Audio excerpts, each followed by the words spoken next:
Hello everyone, welcome to class of quantum mechanics. So in the previous video we discussed Ehrenfest theorem, or today we are going to discuss eigenfunction and eigenvalue and various other concepts. So as we have studied before कि अगर आपके पास कोई wave function है और उस पे कोई operator act करता है, you get some other wave function. But there are situation कि when operator acts on your function, you get same function but multiplied with some constant. ठीक है, तो अगर ऐसा होता है कि आपका ऑपरेटर एक्स कैप ने साई पे एक्ट किया, ठीक है, बट उसने प्रोड्यूस फिर से सेम फंक्शन साई कर दिया but multiplied with some constant A, तो उस केस में साई को हम बोलते हैं eigen function. Operator x cap आपका ऑपरेटर है, ए होगा आइगन वैल्यू, और ये पूरी इक्वेशन बन जाती है आइगन वैल्यू इक्वेशन. और ये भी हो सकता है कि दो या दो से ज्यादा आइगन फंक्शंस यानी कि साई वेव फंक्शंस की सेम आइगन वैल्यू हो सकती है, क्योंकि I have mention this before also कि quantum mechanics is basically a mathematics. इसमें हम मैथ्स यूज करते हैं और ऑपरेटर्स के लिए हम बहुत बार मैट्रिसेस को यूज करते हैं. And in matrices you must have studied determinants, eigen values, eigen vector, characteristic matrix, ये सब आपने पढ़े होंगे. ठीक है, सो अगर आप मैट्रिक्स को सॉल्व करोगे सो देयर इज पॉसिबिलिटी कि दो या दो से ज्यादा मैट्रिसेस की कोई एक आइगन वैल्यू सेम हो सकती है. ठीक है, सेम वे से हम कहते हैं कि दो या दो से ज्यादा आइगन वैल्यूज जो आइगन फंक्शन है यानी कि आपके जो वेव फंक्शन साई हैं इनकी भी सेम आइगन वैल्यू हो सकती है. ठीक है, and belong to same eigen state. So if this happens तो इस फेनोमेनन को हम कहते हैं डीजेनरेसी, और ऐसे फंक्शंस को कहते हैं डीजेनरेट फंक्शन. सो वो साई वेव फंक्शंस को डीजेनरेट वेव फंक्शन कहते हैं जिनके सेम आइगन वैल्यूज होती है. मतलब वेव फंक्शंस डिफरेंट है बट उनकी आइगन वैल्यू सेम आ रही है. Next is operator formalism in quantum mechanics. अब एज वी नो कि एक्सपेक्टेशन वैल्यू निकालने के लिए this is the formula integral psi star psi, और जिस भी वेरिएबल की आपने एक्सपेक्टेशन वैल्यू निकालनी है उसका आपने यहाँ पर ऑपरेटर फिल करना है. सो अगर पोजीशन के लिए निकालनी है you need position operator. Position operator जो पोजीशन के लिए है वो एक्स ही है. सिमिलरली मोमेंटम की एक्सपेक्टेशन वैल्यू निकालनी है so you need linear momentum operator. Usually one dimensional के लिए we write on minus eight h cut curly by curly x, but three dimensional के लिए वी हैव डेल. ठीक है, सो अल्टीमेटली अगर आप देखो so formula is almost the same, बस आपने ऑपरेटर चेंज करना है. जैसे कि यहाँ पर वन और टू इक्वेशन में एक्स की जगह minus iota H cut delta आ गया. ठीक है, अब अगर हम क्लासिकल मैकेनिक्स की बात करें we know total energy is equal to kinetic energy plus potential energy. Kinetic energy का formula P square upon 2m and potential energy is always denoted by v. तो ये जो एक्सप्रेशन है इसको क्लासिकल हैमिल्टोनियन बोलते हैं. ठीक है, सो क्लासिकल मैकेनिक्स में भी इस एक्सप्रेशन को we call classical Hamiltonian. But now if we talk about quantum mechanics तो आपको पता है कि हम एनर्जी को एज सच नहीं यूज करते, हम उसका ऑपरेटर यूज करते हैं. सो जब हमने एनर्जी को उसके ऑपरेटर से रिप्लेस कर दिया यानी कि आटा एच कट कर ली बाय कर ली थी, और मोमेंटम पी स्क्वायर को भी उसके ऑपरेटर से रिप्लेस कर दिया which is minus iota H cut delta, तो हमारे पास क्या फॉर्म बन गई इक्वेशन 3 की. Instead of E V will write आटा एच कट कर ली बाय कर ली थी. अब ऑपरेटर एज सच तो नहीं रहता. ऑपरेटर की इंपॉर्टेंस कब होती है जब वो किसी फंक्शन पे एक्ट करता है. तो कभी भी आप ऑपरेटर को अलोन जस्ट सिंगल ऑपरेटर की तरह नहीं लिख सकते. It has to act on some wave function, तो इसलिए साई तो लिखना पड़ेगा. खाली आटा एच कट कर ली बाय कर ली टी का कोई मीनिंग नहीं है. सिमिलरली राइट हैंड साइड पर पी स्क्वायर की जगह you can write on minus iota H cut del whole square. 2m की जगह 2m because mass is a constant term, तो इसके लिए हमारे पास कोई ऑपरेटर नहीं है because it is fixed quantity. और v के लिए भी हमारे पास कोई और ऑपरेटर नहीं है. And then psi of course. अब आपको पता है आटा स्क्वायर इज -1 और यहाँ पे जो माइनस साइन है उसका स्क्वायर करोगे दैट विल बी प्लस। सो हमारे पास क्या आ गई term, eta H cut curly psi by curly T equal to minus H cut square del square psi upon 2m plus V psi. Psi को common ले लेते हैं and we get here minus H cut square upon 2m del square plus V in the bracket. और ये क्या है, this is time dependent Schrodinger equation. So अगर आपको क्लासिकल मैकेनिक्स में एनर्जी का एक्सप्रेशन पता है, that energy is kinetic energy plus potential energy, और फिर आपको फॉर्मूले पता है and then you know how to write down kinetic energy in terms of momentum, उसके बाद अगर आपको पता है कि एनर्जी को एनर्जी ऑपरेटर में कैसे लिखते हैं, मोमेंटम को लीनियर मोमेंटम ऑपरेटर में कैसे लिखते हैं, if you know all this you can easily write down time dependent Schrodinger equation. So this is, I think it is by far the easiest method to learn Schrodinger equation, because अभी तक हमने जो भी Schrodinger time dependent equations की है उनकी derivation की है, this is the easiest one. However exam में आपको वो एक्चुअल डेरिवेशन ही करनी है, but if you want to just remember, so ये बिल्कुल इजी स्टेप है to remember what is the Schrodinger equation, ठीक है। और अब इसमें भी ये जो टर्म है which is again nothing else but kinetic energy plus potential energy, इसको हम अगेन क्या कहते हैं, हैमिल्टोनियन। बट क्योंकि this is now in quantum mechanics so we have to write Hamiltonian operator.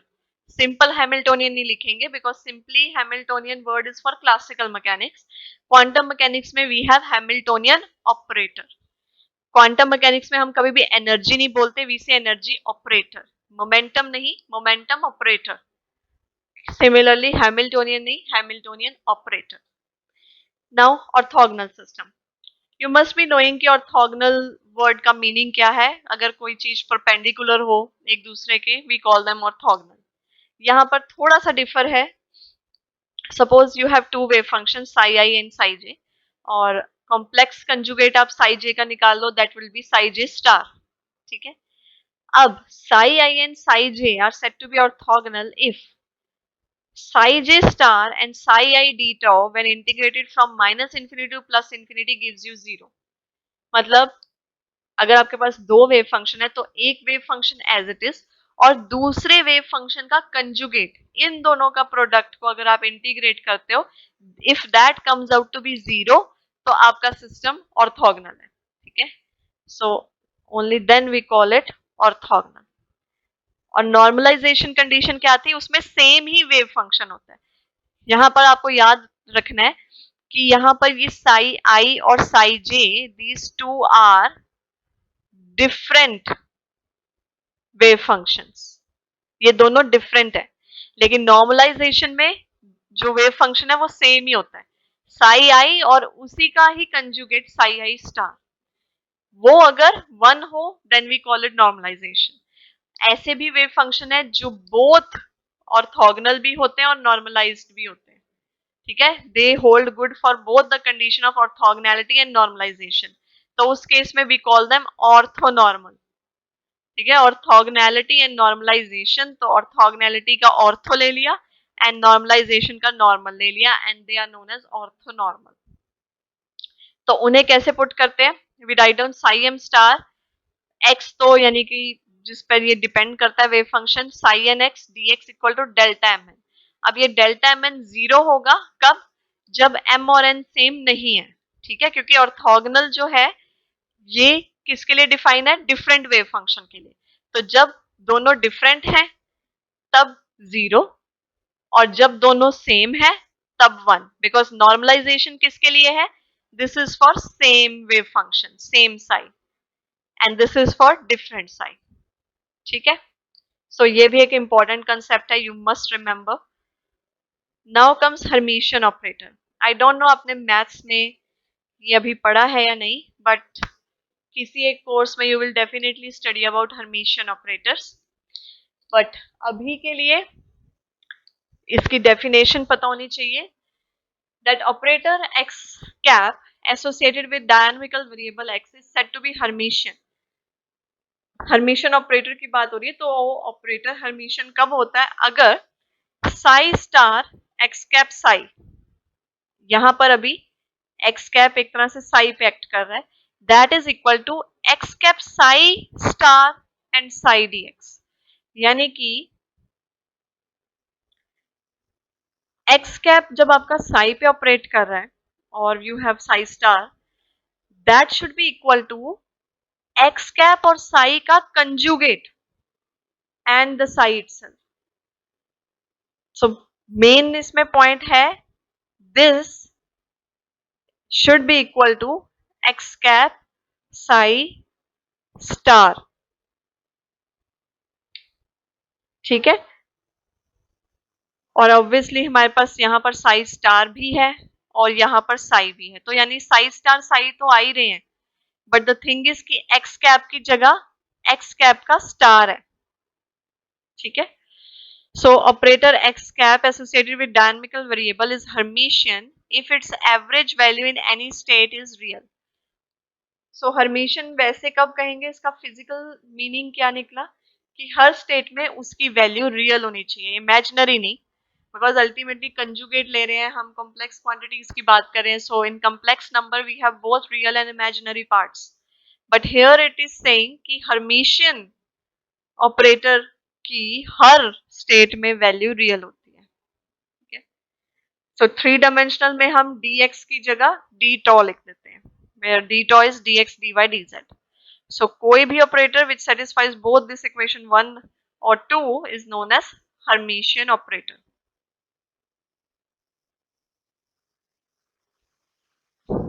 Further इसकी properties of Hermitian operator.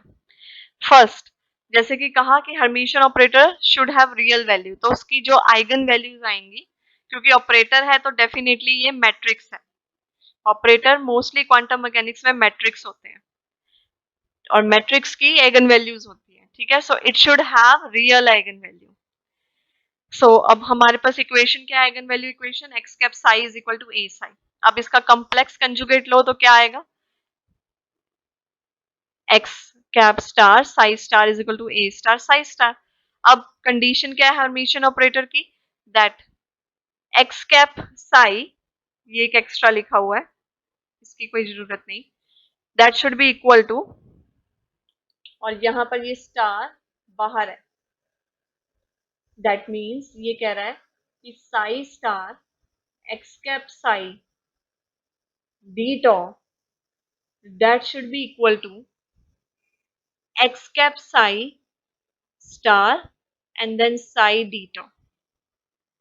अब यहां पर हमने देखा कि ये क्या है, बेसिकली एक्स कैप साई का स्टार, एक्स कैप साई का अगर आप कंजुगेट लेते हो तो वो होता है x cap star psi star. अब यहां पर अगर आप इसका कंजुगेट लोगे तो ये क्या बन गया, ये वाली term X cap star psi D tau. अब हम इक्वेशन 1 और 2 यूज करते हैं, तो एक्स कैप साई क्या है, ए साई, तो हमने यहाँ पर एक्स कैप साई की जगह ए साई लिख दिया, और x star psi, x cap star psi star क्या है, this is a star psi star, तो हमने राइट हैंड साइड पे लिख दिया ए स्टार साई स्टार, फाइन। अब ए तो अल्टीमेटली कांस्टेंट ही है, तो यहां से हम उस ए को इंटेग्रल के बाहर लिख सकते हैं, and within the integral we have psi star psi D tau, और यहाँ पर हम ए स्टार को भी बाहर लिख सकते हैं इंटेग्रल के, और अंदर है psi star psi D tau, ठीक है। ये भी psi star psi D tau, ये भी psi star psi D tau, but यहाँ ए है और राइट हैंड साइड पे ए स्टार है, so bring this to left hand side, तो हमारे पास आ गया ए माइनस ए स्टार और integral psi star psi D tau is equal to 0, ठीक। अब psi star psi D tau तो 0 नहीं होना चाहिए, बिकॉज यहां पर साई क्या है, सेम वेव फंक्शन है, सेम वेव फंक्शन, ठीक है। तो ये कौन सी कंडीशन होगी, अगर सेम वेव फंक्शन होता है तो हमारे पास कौन सी कंडीशन है, normalisation.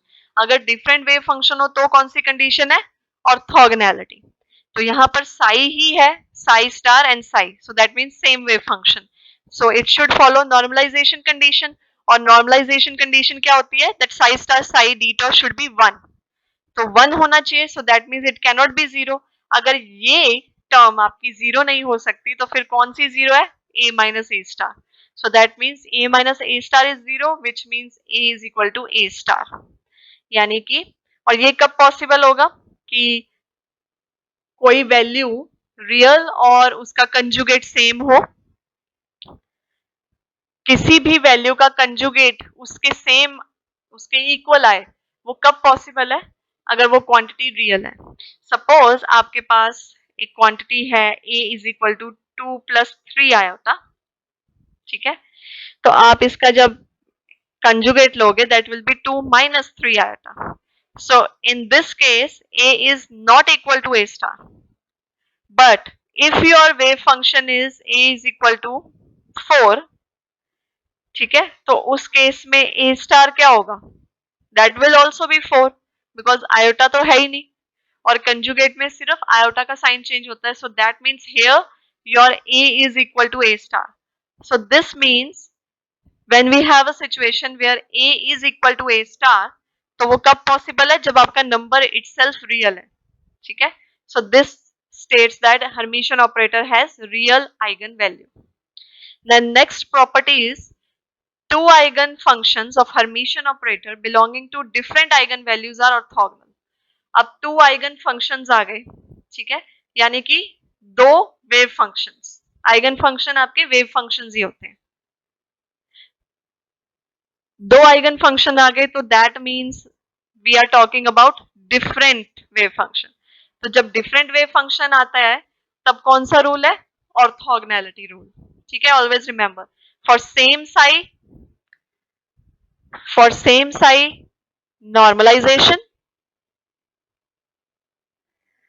and for different psi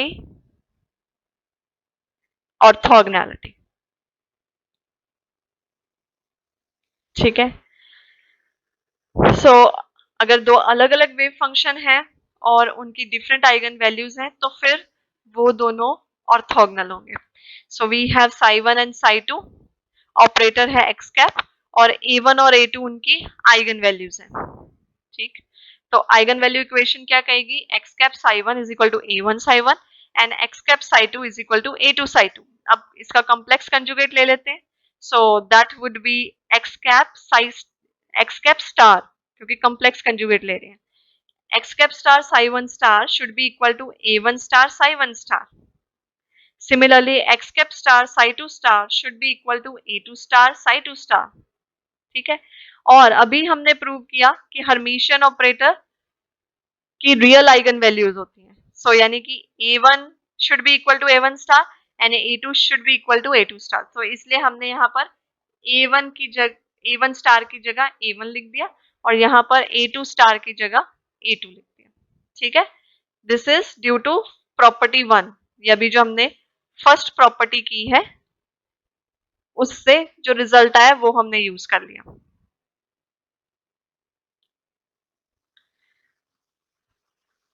अब हम अगर कंडीशन लगाते हैं, here it's written that applying the condition of Hermitian operator, तो फिर से वही हर्मिशियन ऑपरेटर का जो कंडीशन है वो हम लगाएंगे। सो उसमें आ गया psi 2 star psi x cap psi 1 d tau should be equal to x cap star psi 2 star psi 1 d tau. ये हमने लिख दी हर्मिशियन ऑपरेटर की कंडीशन। नाउ वी नो कि एक्स कैप साई 1 क्या है? a1 साई 1 है, और x cap star psi 2 star क्या है? वो था a2 star psi 2 star, but since a2 star is equal to a2 तो ये आ गया a2 साई 2 स्टार। सो हमने यहाँ एक्स कैप साई 1 की जगह लिख दिया a1 psi 1 and x cap star psi 2 star की जगह लिख दिया a2 psi 2 star. Now we can take a1 common here और यहाँ पर a2 कॉमन, यहाँ भी साई 2 स्टार साई 1, यहाँ भी psi 2 star psi 1। So again a2 को लेफ्ट हैंड साइड ले जाओ, so a1 minus a2 psi 2 star psi 1 d tau equal to 0। अब a1 तो a2 के इक्वल है नहीं, बिकॉज हमने बताया कि we are using two different wave function जिनकी डिफरेंट आइगन वैल्यूज है। ठीक है, so each and every statement is very important. यहां पर क्या बोला, two eigen functions belonging to different eigen values, यानी कि दोनों के आइगन वैल्यूज डिफरेंट है, जिस जो क्या सजेस्ट करती है कि A1 is not equal to A2। ठीक है, तो अब ये दो हैं, so either, so this implies either A1 minus A2 is 0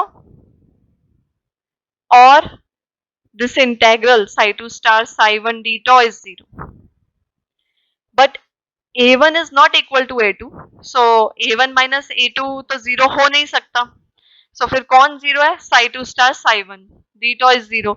और जब दो डिफरेंट वेव फंक्शन हो और एक फंक्शन एज इट इज और दूसरे का कंजुगेट हो और उसका इंटेग्रल 0 हो, सो वो क्या सजेस्ट करता है, it suggest that the two wave functions are orthogonal.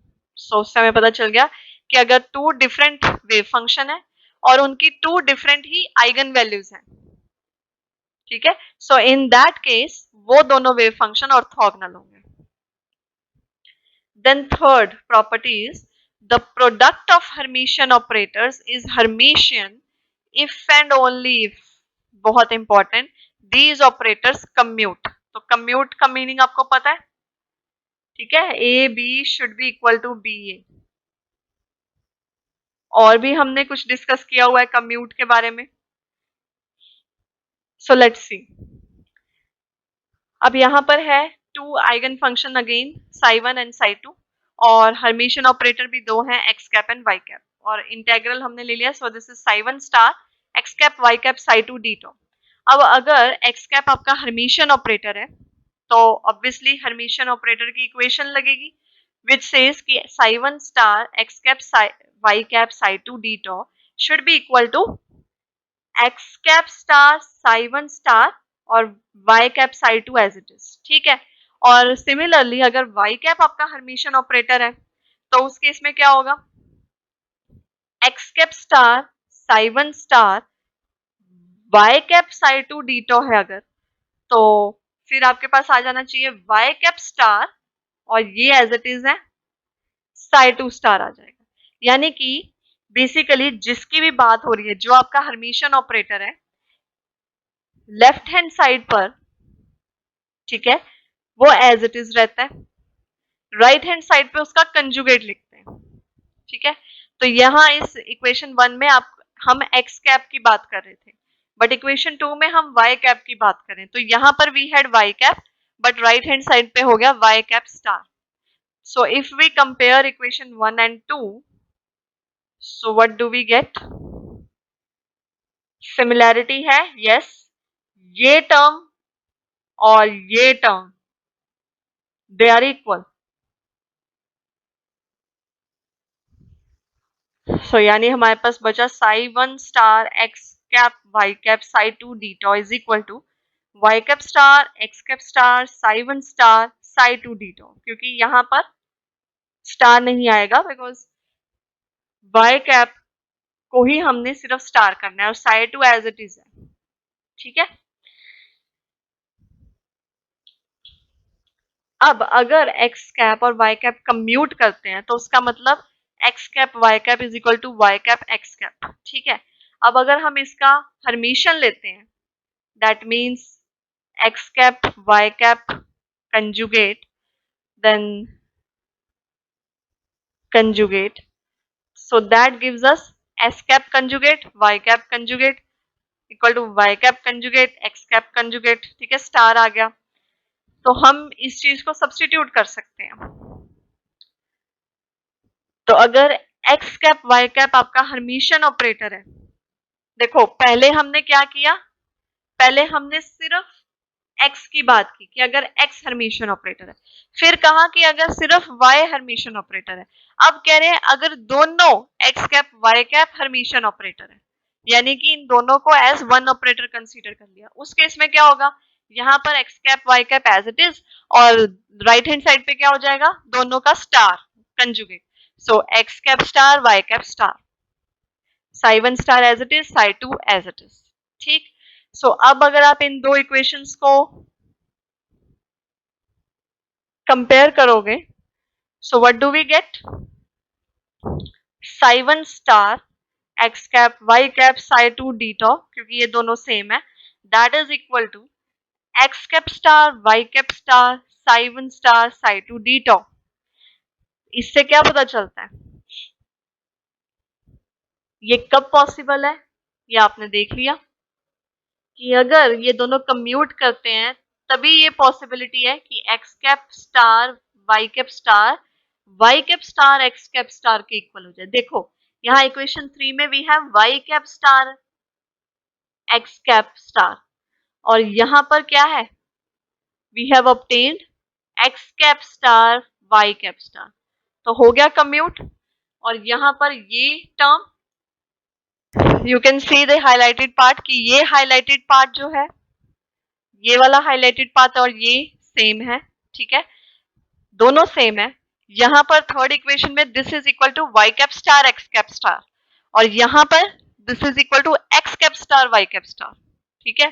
So that means इससे क्या पता चला? दीज टू सजेस्ट कि आपका, दिस सजेस्ट कि x cap star y cap star is equal to y cap star x cap star. और ये कब पॉसिबल है? ओनली व्हेन दे कम्यूट, ठीक है। तो ये जो आई डबल एफ है, इसका मतलब होता है इफ एंड ओनली इफ। तो आपको ये ऐसे ही लिखना है, आप ये नहीं लिख सकते स्टेटमेंट में कि product of Hermitian operator is Hermitian if these operator commute. No, if and only if, इन सब का एक मीनिंग होता है, ठीक है।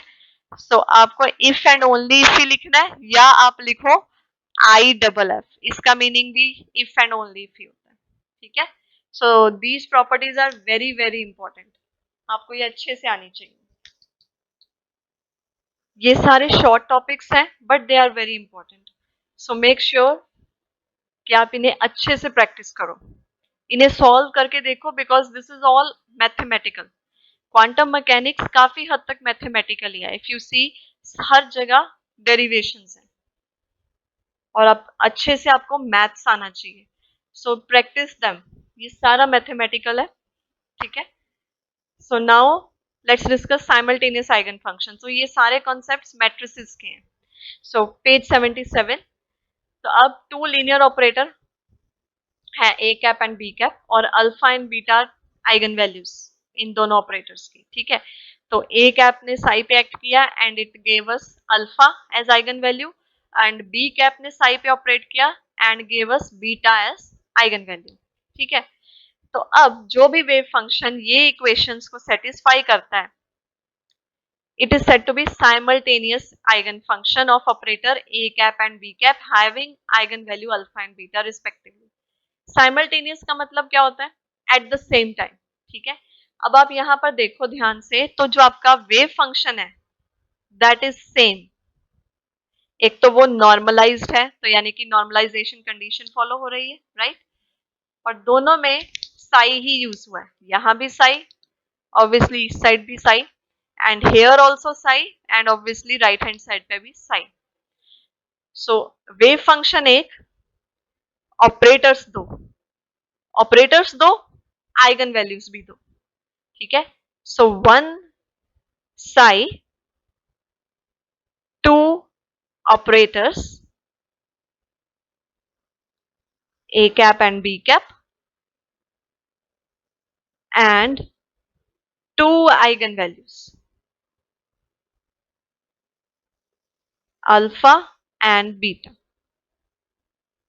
तो अब कोई ऐसा वेव फंक्शन है, एक ही फंक्शन, अगर उस पे एक टाइप का ऑपरेटर ए कैप और एक्ट करे तो वो अल्फा वैल्यू दे रहा है, और जब उसी वेव फंक्शन पे कोई दूसरा ऑपरेटर बी कैप एक्ट करे तो वो बीटा आइगन वैल्यू दे। सो उस केस में इस वेव फंक्शन को वी से simultaneous eigen function of operator a cap and b cap having eigen value alpha. तो ये दोनों का आइगन फंक्शन बन गया बिकॉज साई पर दोनों ही एक्ट कर रहे हैं। जब ए कैप एक्ट कर रहा है तब अल्फा वैल्यू आ रही है, जब बी कैप एक्ट कर रहा है तब बीटा वैल्यू आ रही है। बट वो दोनों एक्ट किस पे कर रहे हैं? सेम फंक्शन साई पे, ठीक है। तो वो साई इन दोनों का साइमल्टेनियस आइगन फंक्शन बन गया because at the same time दोनों ऑपरेटर उस पे एक्ट कर सकते हैं और दोनों ऑपरेटर्स की अपनी अपनी डिफरेंट वैल्यूज जो है आइगन वैल्यूज वो आएगी, ठीक। अब अगर हम लिख देते हैं बी कैप, अगर ए कैप साई, ठीक है, इस पे अगर बी कैप एक्ट करे इस पूरे पे, तो ए कैप साई ने क्या दिया? अल्फा साई। अब बी कैप अगर इस पे एक्ट करेगा तो बी कैप किसी फंक्शन पे एक्ट करेगा तो क्या देगा? बीटा। अल्फा तो कांस्टेंट है, इट विल कम आउट, ठीक है, हमने अल्फा को बाहर लिख दिया। अब बी कैप एक्ट कर रहा है साई पे, तो बी कैप जब साई पे एक्ट करेगा it gives you beta psi, तो आ गया अल्फा बीटा साई। सिमिलरली अगर पहले आपका बी कैप एक्ट कर रहा है साई पे, ठीक है, तो बी कैप जब साई पे एक्ट करेगा तो it gives you B beta psi. अब ए कैप आपका इस पे एक्ट करेगा, बीटा अगेन इट्स कांस्टेंट, उसको हमने बाहर कर दिया, और जब ए कैप आपका साई पे एक्ट करेगा it again give you alpha psi. तो ये दोनों टर्म सेम है, alpha beta Sai, alpha beta psi. तो अब दोनों को सब्ट्रैक्ट करो तो क्या आएगा? राइट हैंड साइड पे 0 और a cap b cap psi minus b cap a cap psi that is equal to 0। That means a cap b cap minus b cap a cap psi equal to 0। तो ये equation भी एक necessary condition है। अगर ऐसा हो रहा है only then your psi is simultaneous eigen function, otherwise नहीं। यानी कि इन दोनों के सब्ट्रैक्शन 0 आनी चाहिए, तभी आपका वेव फंक्शन साइमल्टेनियस होगा, अदरवाइज नहीं, ठीक है। सो साई अब कोई भी आर्बिट्ररी है तो हम उसको रिमूव कर सकते हैं। तो ultimately we have A cap B cap minus B cap A cap equal to 0, और इसको हम यूजुअली लिखते हैं A cap comma B cap, और ये है आपका commutative law. So once again commutative law आ गया हमारे पास, और this is useful for function psi to be simultaneous. तो ए कैप और बी कैप कम्यूट कब करेंगे? जब उनका साइमल्टेनियस आइगन फंक्शन होगा। ये भी आ गया, अदर वे राउंड भी हो गया कि साई साइमल्टेनियस आइगन फंक्शन है कब? जब आपका ए कैप और बी कैप कम्यूट करे। एंड दूसरे वे से भी से कि ए कैप और बी कैप कम्यूट कब करते हैं? जब उनका एक साइमल्टेनियस आइगन फंक्शन हो, ठीक है। सो दोनों वे से इट इज ट्रू। सो अगर ये टू लीनियर ऑपरेटर कम्यूट करते हैं, so in that case A cap B cap will be 0, या कह लो A cap B cap is equal to B cap A cap. Again अगर A cap psi is alpha psi,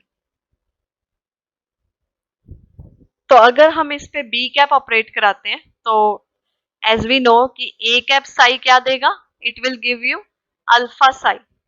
alpha constant है, we will bring it out, तो हमारे पास आ जाएगा alpha of beta cap psi. और अगर हम इक्वेशन 7 यूज करें, वो क्या थी equation 7? This A cap B cap is equal to B cap A cap, ठीक है। तो अगर A cap B cap is equal to B cap A cap है, तो उस केस में क्या हो गया? उस केस में हम इन दोनों को स्विच कर सकते हैं, इन दोनों को स्विच कर सकते हैं। तो हमने बी कैप की जगह ए कैप लिख दिया, ए कैप की जगह बी कैप लिख दिया। सो दैट मीन्स वो भी फिर सेम ही होगा। सो अगर B cap psi is non zero, क्योंकि ऑब्वियसली हमें कोई वैल्यू मिलेगी, तो फिर बी कैप साई क्या है? It is eigen function of operator A cap having same eigen value alpha. So इस तरह से भी पॉसिबल है, ठीक है। टू डिफरेंट केसेस है। First, if eigen value alpha is non degenerate. Degenerate का क्या मतलब था? जब जब दो या उससे ज्यादा वेव फंक्शंस की सेम आइगन वैल्यू होती है तब हम डीजेनरेट बोलते हैं। बट अगर आइगन वैल्यू नॉन डीजेनरेट है, उसका क्या मतलब है? कि सिर्फ एक ही वेव फंक्शन है जिसकी वैल्यू अल्फा है और किसी की नहीं, ठीक है। डीजेनरेट का मतलब जब दो या उससे ज्यादा वेव फंक्शंस की सेम आइगन वैल्यू हो, और नॉन डीजेनरेट जब सिर्फ एक ही वेव फंक्शन की वो आइगन वैल्यू हो। तो अगर आपका eigen value alpha non degenerate है, उसका क्या मतलब है कि सिर्फ एक ही वेव फंक्शन है जिसकी की ये आइगन वैल्यू है। ठीक है, तो उस केस में there is only one state psi corresponding to alpha. So इस केस में देर मस्ट बी, फिर सब कुछ वन वन ही होगा। So in that case there must be one linearly independent eigen function belonging to alpha. तो उस केस में जो eigen function beta cap psi है और साई है, they must be linearly dependent, क्योंकि सब सिर्फ एक ही लीनियरली इंडिपेंडेंट फंक्शन हो सकता है। तो अगर आपका बीटा कैप साई आ रहे हैं या साई आ रहा है तो वो फिर डिपेंडेंट होंगे। और डिपेंडेंट कैसे हो सकते हैं? इसी तरह कि beta cap psi should be equal to beta, sorry B cap psi should be equal to beta psi. तो बीटा यहाँ पे एक नंबर होगा। और अगर अल्फा आपके डीजेनरेट है तो उसका क्या मीनिंग है कि दो या उससे ज्यादा वेव फंक्शंस की भी सेम आइगन वैल्यू हो सकती है। ठीक, सो ये टू डिफरेंट केसेस होते हैं। That's all for today. इससे आगे will discuss in next lecture. Thank you.